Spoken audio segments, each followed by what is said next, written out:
Today's online service is observed as Family Sunday. We warmly welcome you to this service. Let us worship God. This is the day that the Lord has made. Let us rejoice and be glad in it. Let us pray.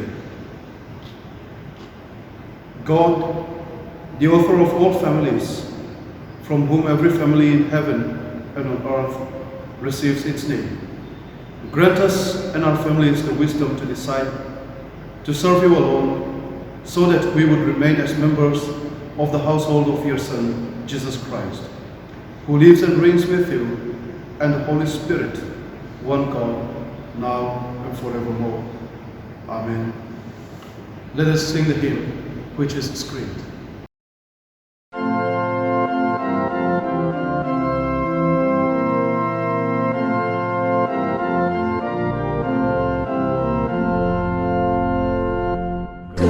Behold, the great Redeemer will bring through this barren land. I am weak, but thou art mighty. Hold me with thy powerful hand. Bread of heaven, feed me till I want no more. Till I want no more. Open now the crystal fountain, let the healing stream downflow. Let the fire and cloudy billow lead me on my journey through. Strong deliverer, strong deliverer, be thou still my strength and shield. Be thou still my strength and shield. When I tread the verge of Jordan, bid my anxious fears subside. Bear me through the swelling current, let me safe on cannon's side. Songs of praises, I will ever give to thee. I will ever give to thee. Let us confess our sins in penitence and faith as it is screened. Almighty God, our Heavenly Father, we have sinned against Thee and against our neighbor in thought and word and deed, through negligence, through weakness, through our own deliberate fault. We are heartily sorry and repent of all our sins. For the sake of Thy Son Jesus Christ, who died for us, forgive us all that is past, and grant that we may serve Thee in newness of life, to the glory of Thy name. Amen. Almighty God, who forgives all who truly repent, have mercy upon you, pardon and deliver you from all your sins, confirm and strengthen you in all goodness, and keep you in life eternal. Through Jesus Christ our Lord. Amen. We shall now hear the Bible readings. வாசிக்கும்படியாக தெரிந்து கொள்ளப்பட்ட வேத பாடம் ஆதியாகமம் 25ஆம் அதிகாரம் வசனங்கள் 19 முதல் 34 வரை அடங்கியுள்ள தேவனுடைய வார்த்தையை கேளுங்கள். ஆதியாகமம் 25ஆம் அதிகாரம் வசனங்கள் 19 முதல். பழைய ஏற்பாட்டின் பக்கம் 29. ஆபிரகாமின் குமாரனாகிய ஈசாக்குனுடைய வம்ச வரலாறு. ஆபிரகாம் ஈசாக்கை பெற்றான். ஈசாக்கு ரெபெக்காளை விவாகம் பண்ணுகிற போது 40 வயதாய் இருந்தான். இவள் பதாம் அராம் எனும் சீரியா தேசத்தானாகிய பெத்துவேலுக்கு குமாரத்தியும் சீரியா தேசத்தானாகிய லாபானுக்கு சகோதரியுமானவள். மலடியாயிருந்த தன் மனைவிக்காக ஈசாக்கு கர்த்தரை நோக்கி வேண்டுதல் செய்தான். கர்த்தர் அவன் வேண்டுதலை கேட்டருளினார். அவன் மனைவி ரெபெக்காள் கர்ப்பம் தரித்தாள். அவள் கர்ப்பத்திலே பிள்ளைகள் ஒன்றோடொன்று மோதி கொண்டிருந்தன. அப்பொழுது அவள், இப்படியானால் எனக்கு எப்படியோ என்று சொல்லி கர்த்தரிடத்தில் விசாரிக்கும்படி போனாள். அதற்கு கர்த்தர், 2 ஜாதிகள் உன் கர்ப்பத்தில் உண்டாயிருக்கிறது, 2 வித ஜனங்கள் உன் வயிற்றிலிருந்து பிரியும். அவர்களில் ஒரு ஜனத்தார் மற்ற ஜனத்தாரை பார்க்கிலும் பலத்திருப்பார்கள், மூத்தவன் இளையவனை சேவிப்பான் என்றார். பிரசவ காலம் பூர்ணமான போது அவள் கர்ப்பத்தில் 2 பிள்ளைகள் இருந்தது. மூத்தவன் சிவந்த நிறமுள்ளவனாயும் சர்வாங்கமும் ரோம அங்கி போர்த்தவன் போலவும் வெளிப்பட்டான். அவனுக்கு ஏசா என்று பெயரிட்டார்கள். பின்பு அவன் சகோதரன் தன் கையினாலே ஏசாவின் குதிங்காலை பிடித்து கொண்டு வெளிப்பட்டான். அவனுக்கு யாக்கோபு என்று பெயரிட்டார்கள். இவர்களை அவள் பெற்றபோது ஈசாக்கு 60 வயதாய் இருந்தான். இந்த பிள்ளைகளை பெரியவர்களான போது ஏசா வேட்டையில் வல்லவனும் வனசஞ்சாரியுமாய் இருந்தான். யாக்கோபு குணசாலியும் கூடாரவாசியுமாய் இருந்தான். ஏசா வேட்டையாடி கொண்டு வருகிறது ஈசாக்கினுடைய வாய்க்கு ருசிகரமாய் இருந்ததினாலே ஏசாவின் மேல் பட்சமாய் இருந்தான். ரெபேக்காளோ யாக்கோபின் மேல் பட்சமாய் இருந்தாள். ஒரு நாள் ஏசா வெளியிலிருந்து களைத்து வந்தபோது யாக்கோபு கூழ் சமைத்து கொண்டிருந்தான். அப்பொழுது ஏசா யாக்கோபை நோக்கி, அந்த சிவப்பான கூழிலே நான் சாப்பிட கொஞ்சம் தா, இளைத்து இருக்கிறேன் என்றான். இதனாலே அவனுக்கு ஏதோம் என்கிற பெயர் உண்டாயிற்று. அப்பொழுது யாக்கோபு, உன் சேஷ்ட புத்திர பாகத்தை இன்று எனக்கு விற்று போடு என்றான். அதற்கு ஏசா, இதோ நான் சாக போகிறேனே, இந்த சேஷ்ட புத்திர பாகம் எனக்கு என்னத்திற்கு என்றான். அப்பொழுது யாக்கோபு, இன்று எனக்கு ஆணையிட்டு கொடு என்றான். அவன் யாக்கோபுக்கு ஆணையிட்டு தன் சேஷ்டபுத்திர பாகத்தை அவனுக்கு விற்று போட்டான். அப்பொழுது யாக்கோபு ஏசாவுக்கு அப்பத்தையும் பயனற்ற கூழையும் கொடுத்தான். அவன் புசித்து குடித்து எழுந்திருந்து போய்விட்டான். இப்படி ஏசா தன் சேஷ்டபுத்திர பாகத்தை அலட்சியம் பண்ணினான். Hear the word of God, as it is written in the Gospel according to Saint Luke, in the 15th chapter, beginning at the 20th verse. Luke chapter 15, verses 20 to 24. So he got up and went to his father. But while he was still a long way off, his father saw him and was filled with compassion for him. He ran to his son, threw his arms around him, and kissed him. The son said to him, Father, I have sinned against heaven and against you. I am no longer worthy to be called your son. But the father said to his servants, Quick, bring the best robe and put it on him. Put a ring around his finger and sandals on his feet. Bring the fattened calf and kill it. Let's have a feast and celebrate. For this son of mine was dead and is alive again. He was lost and is found. So they began to celebrate. Here ends the lesson. Praise be to thee, O Christ. Since today is Family Sunday service, we have a special number. The special number is sung by choristers from their respective places. Now let's listen to the special number.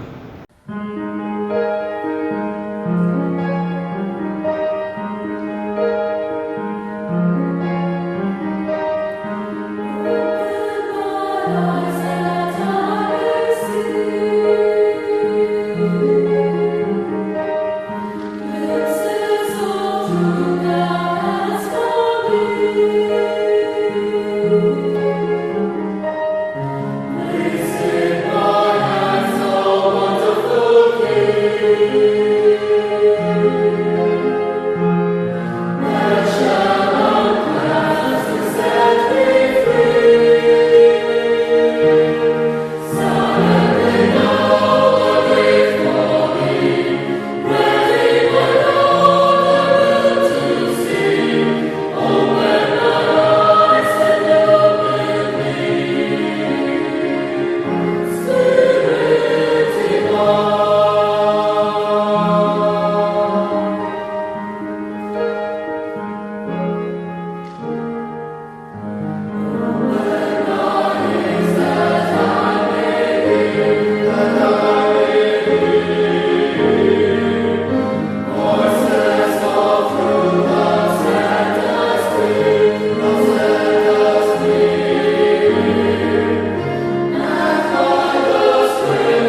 In today's service, we have our beloved principal to share God's word.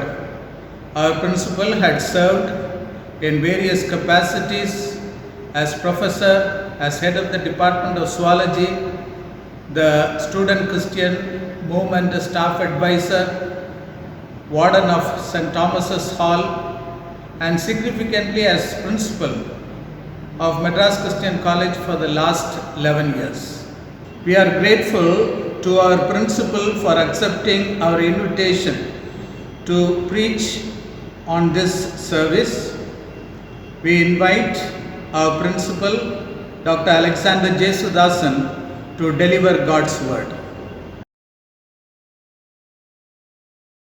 The theme for this Sunday is family. I would like to slightly change or add something to it, to the title, that is Family, a Place of Prosperity. When we look at family, we think that only human beings have families.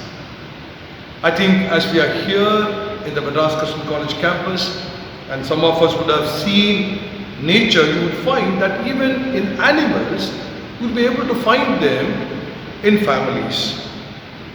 When we talk about family, the first and foremost thing that I want to say is that Madras Christian College is a family. It's a very large family comprising of students, faculty members, admin staff, and some of us had the opportunity to live on campus along with the students to demonstrate that Madras Christian College is a family. Some people regard the department as a family. I belong to the zoology department. We are often referred to as the zoo family.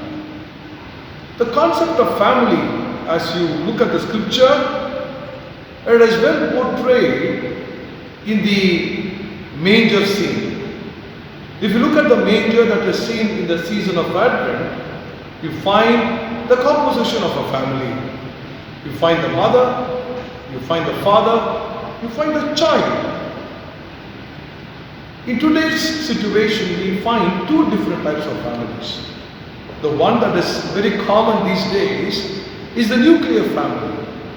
But then I remember of the Indian system and the joint family system that we used to have, where generations of people live in a particular home at a given point in time. When you have a family like that, do you mean to say that the family is without problems? Do you mean to say that the family does not have any difficulties? I would strongly say yes. Yes, there will be difficulties, there will be challenging moments, there will be disputes, there will be difference of opinion.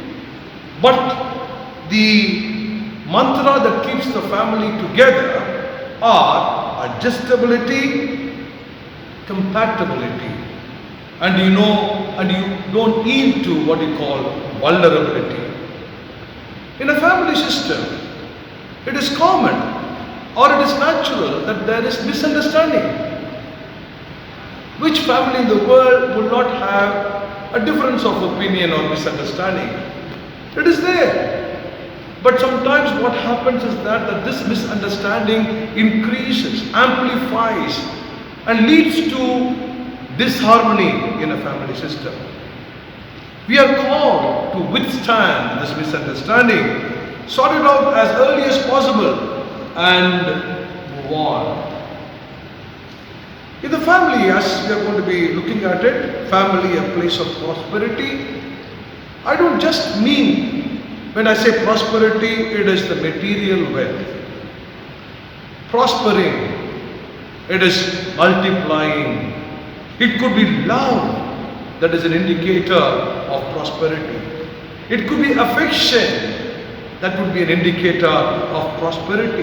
It could be health, it could be wealth. All these, I say, it is prosperity. A family is a place of prosperity.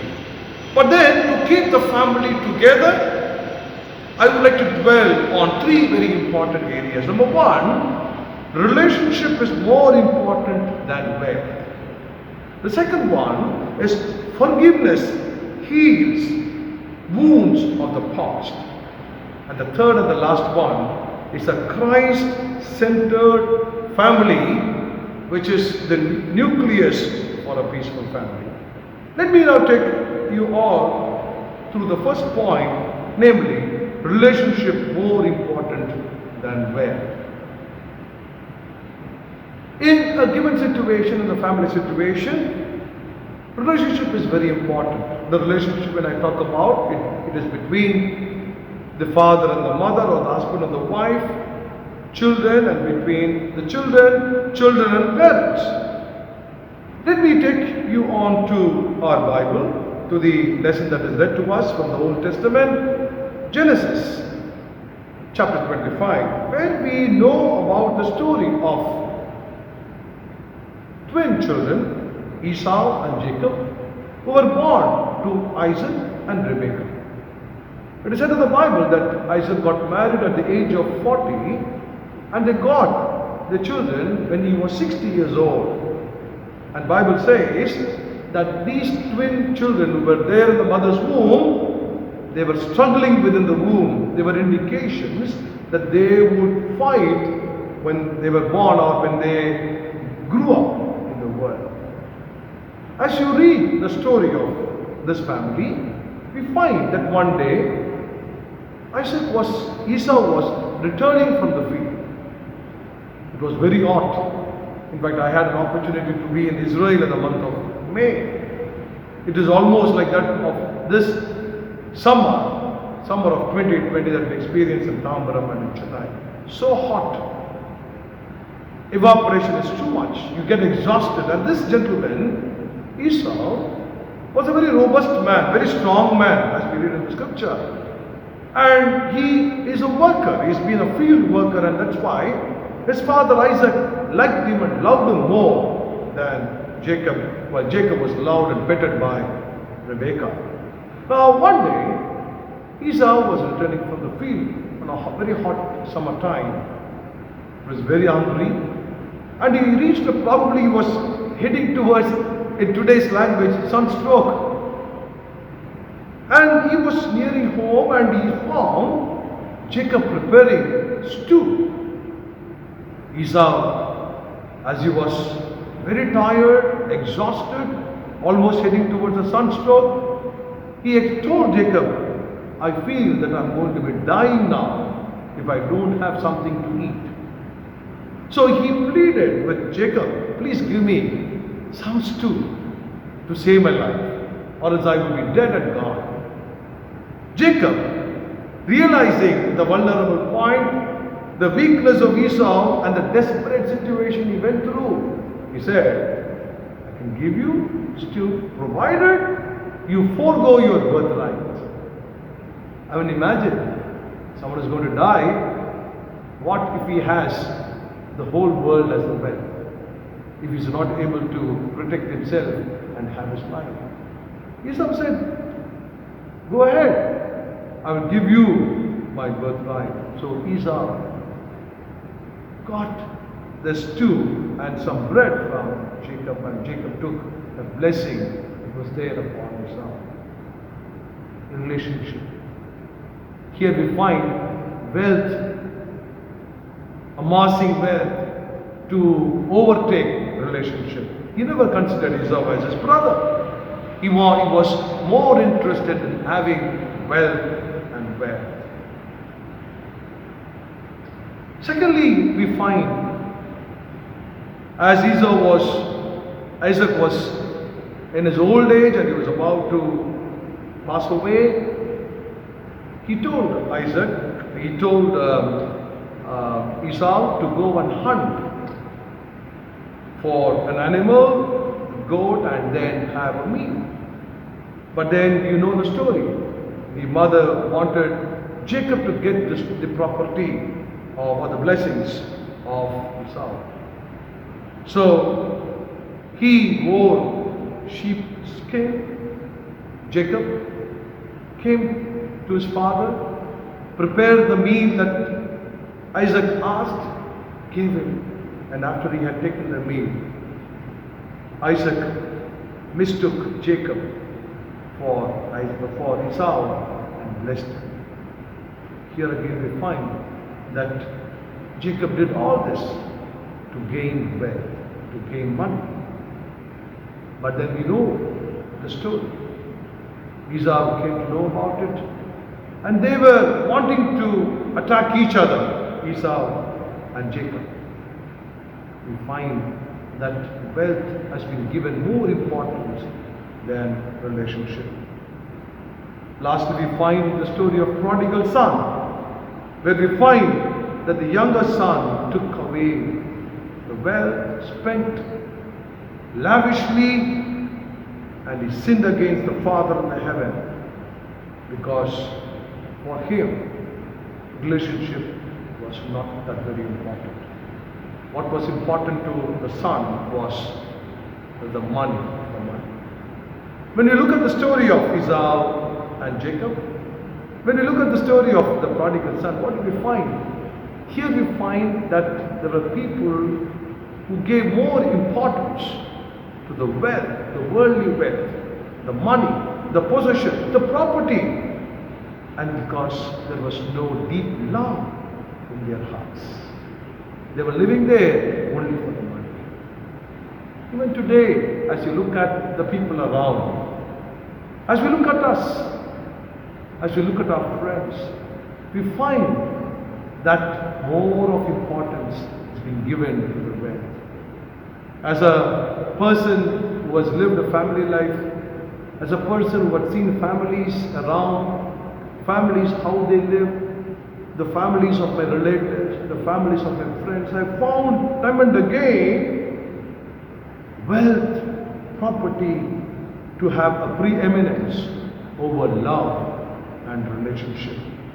Even in giving, I found, I don't want to name, will I be able to give more than my brother or the other way? That is the kind of a level at which people show off. People give importance to property and money. To emphasize relationship is more important, when we look at the birth of Jesus Christ, this is what I pointed out a little earlier, the manger to be the best example of a family. Jesus Christ, the King of Kings, the Lord of Lords, the Supreme Person, could have been born in a rich family where property and wealth is simply overflowing. But just to indicate to all of us that money is nothing. Of course, money is needed, but money is not everything. Property is needed, but property is not everything. Jesus Christ, where was he born? He was not born in a palace. He was not born to a rich family. He was not born to rich parents. He was born in a cowshed to indicate very clearly, categorically, that relationship is more important. Wealth, no.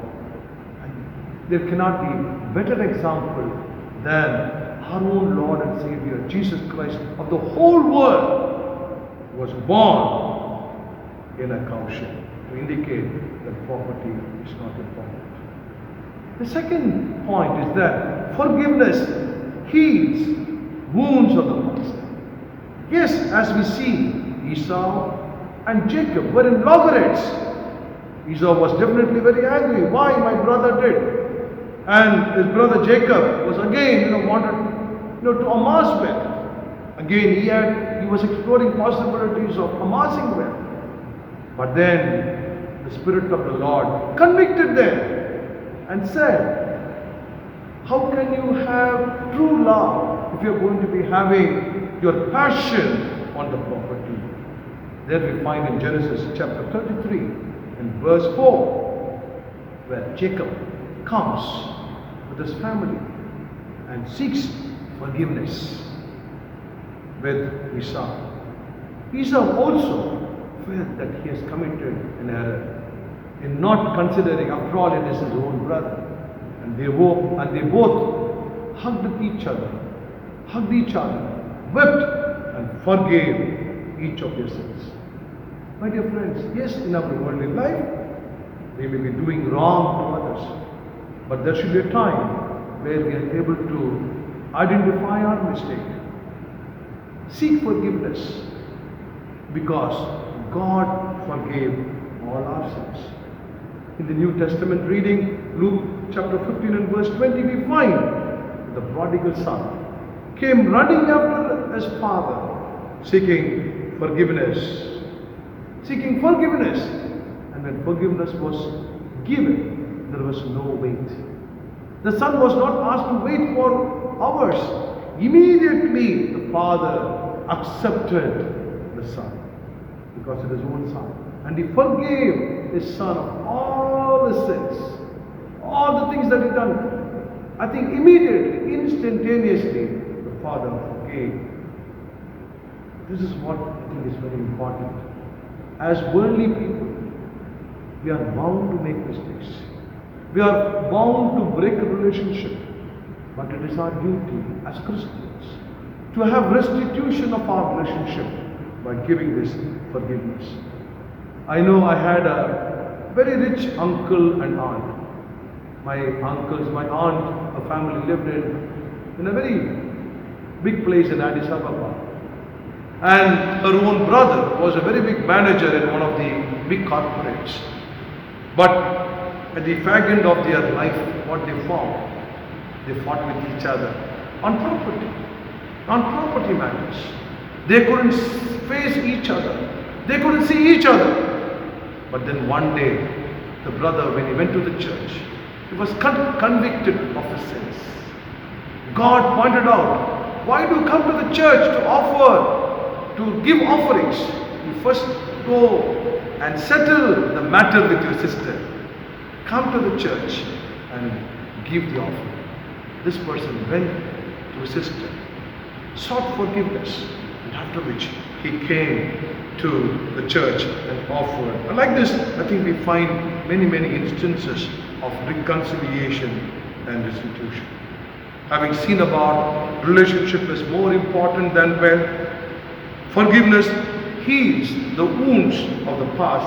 The third and the last point that I would like to emphasize is a Christ-centered family, a peaceful family, a Christ-centered family. And what does it mean? It means obedience. Obedience to God is first and foremost. There should be, first of all, obedience to God. In Tamil there is a beautiful saying, Keelpadi Mudal Padi.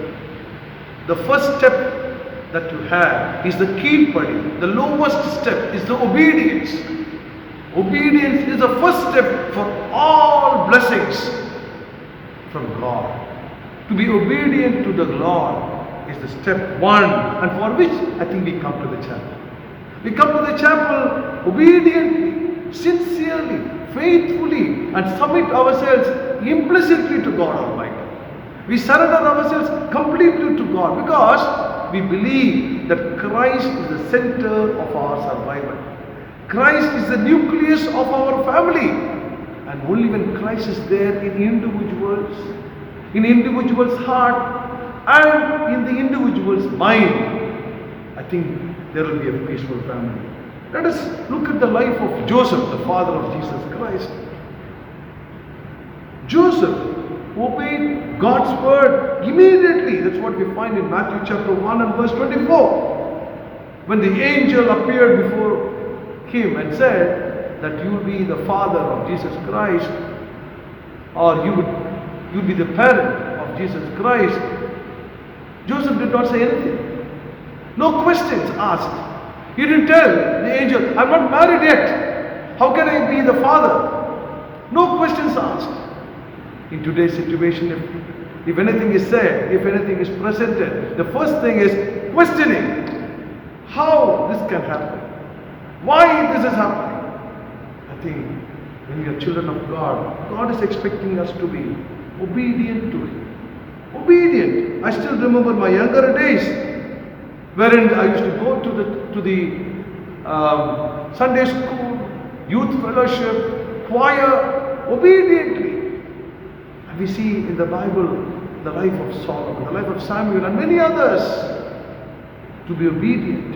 And I can only say that all of those good things which my parents have taught, to be obedient, has resulted in what I am today. I can share this as a testimony, my dear friends. A Christ-centered family is very important. And the last and final one is that what is the recipe for this Christ-centered family? What is the mantra? How do I go about in having a Christ-centered family? It is very simple. You find in Ephesians, we find how a husband and wife ought to be, how the father ought to be, how the children ought to be. I think if you are going to be implicitly following these principles, you are going to be having a Christ-centered family. In Ephesians chapter 5, from verses 21 to 33, we find how a husband has to conduct himself, how a wife ought to be, how a mother ought to be in Ephesians chapter 6 and verse 4. In Ephesians chapter 6 verses 1 to 3, how children ought to be. I still remember, I think some of us have had the privilege of following these in a very practical way. And when we are able to do that, when we are able to follow the principles of Christ as it is found in these scriptures, I'm sure the family would be a different family. The family would be a Christ-centered family, where relationship is more important than anything else. Number two, forgiveness is there, because no one is perfect in this world. There will be blemishes, there will be wrongdoings, but as Christians, what we are called to do, we are expected to forgive each other in as much as the Lord Jesus Christ forgave all our sins. If you want to have a peaceful family, we need to have a Christ-centered family. And when a Christ-centered family is there, there will be true prosperity. The family will be a place of peace and prosperity. In this world, what you cannot buy is peace. And that peace, the good Lord has assured to give us. And therefore, my dear friends, may this family that we find, the family spirit, the family oneness in a country like India, be strengthened, be reinforced by the Holy Spirit, so that we'll be able to enjoy the fruits of the family, generations after generations. Amen. We thank our beloved principal for sharing God's word today. Let us profess our faith through the Apostles' Creed as screened. I believe in God, the Father Almighty, Creator of heaven and earth. I believe in Jesus Christ, His only Son, our Lord, who was conceived by the Holy Spirit, born of the Virgin Mary, suffered under Pontius Pilate, was crucified, died, and was buried. He descended to the dead. On the third day he rose again from the dead. He ascended into heaven and is seated at the right hand of God the Father Almighty. From there he will come to judge the living and the dead.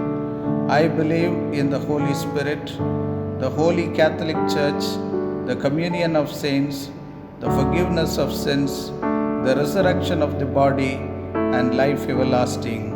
Amen. Let us sing the closing hymn as screened, during which time the offertory will be received. You can bring the offertory to Bishop Heber Chapel when you come next time.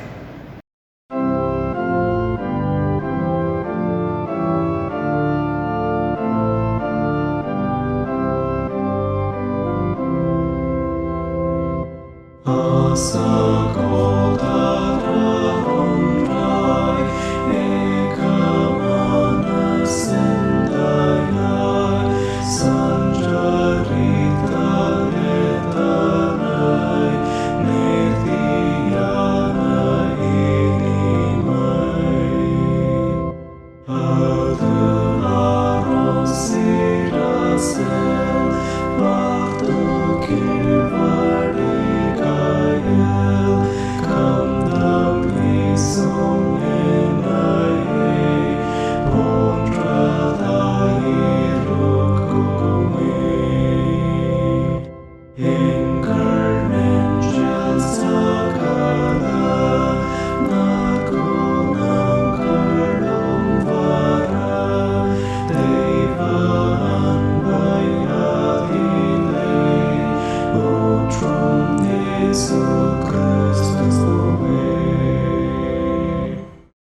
Let us pray. O Lord, our Heavenly Father, we thank you for instituting families in the world. We thank you for giving and gifting us with students, faculty and staff in Madras Christian College. We thank you for our beloved principal, Dr. Alexander J. Sudasan, who shared God's word on this Family Sunday service. We thank you for his life and contribution in various capacities, significantly as principal and secretary for the last 11 years in the college. We pray that you will bless him and his family abundantly. We pray for all the families in the world. We pray for the families of our congregation. We pray for the children who are trained in Bishop Heber Chapel Sunday School. Let our children be nurtured in Christian faith. We pray for all our beloved students. Help them to study well and serve humanity in their best possible ways in future. We pray for all the parents and guardians of students. Give them the guidance to advise their children well in life. We pray for the offertory which we have received in this service. We pray for those who celebrate their birthdays, wedding days and special days. We pray that you will bless all of them. And Lord, we remember those who are affected by the fatal virus in our nation as well as in the nations of the world. We pray that you will destroy the fatal virus completely and restore the world to normalcy. We thank you for the last day of this month, and we pray that you will prepare us for a new month which begins tomorrow.